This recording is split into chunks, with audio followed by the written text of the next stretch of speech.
நான் வந்து மொட்டை அடிச்சு வந்து 1 மாதம் வந்து ஆகப்போகுது. ஆனா, நான் வந்து அவ்வளோ வந்து பெருசாலாம் வந்து ஃபீல் பண்ணதில்ல. நான் வந்து மொட்டை அடிச்சுட்டேன்னு எப்பயாச்சும் வந்து லைட்டாக வந்து தோணும். அவ்வளோதான். நான் அத வந்து சாதாரணமா வந்து விட்டுடுவேன். நான் வந்து பெருசாலாம் வந்து ஃபீல் பண்ணதே இல்ல. ஆனா வந்து 1 வீக் முன்னாடி இந்த விநாயகர் சதுர்த்தி அப்போ கோவிலுக்கு போயிருக்குள்ள, அங்க வந்து ஒருத்தவங்க கேட்டாங்க. இது மாரி வந்து கோவிலுக்கு வந்து மொட்டை அடிச்சிங்களா? அப்படின்னு சொல்லிட்டு ஆமா சொன்னேன்.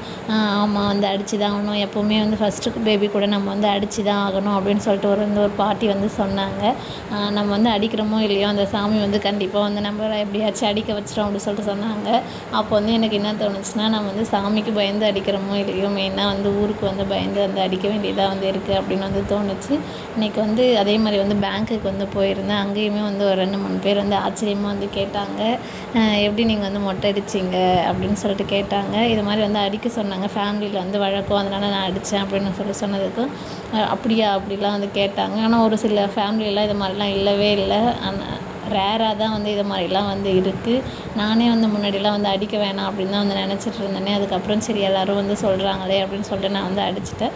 அதே மாதிரி எனக்கு தெரிஞ்சும் இது மாதிரி கல்யாணம் ஆகிட்டு மொட்டை அடிக்கிறவங்க வந்து இருக்காங்க.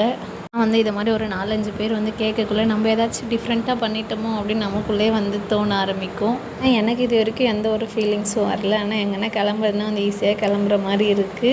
எனக்கு மொட்டை அடித்த ஃபீலே வந்து வரமாட்டேங்குது ஒரு சில டைமில். நான் மொட்டை அடித்ததுமே எங்கள் மாமா என்னை பார்த்துட்டு அழகாக பொம்மை மாதிரி இருக்குன்னு சொல்லி என் மனசு எந்த கஷ்டமும்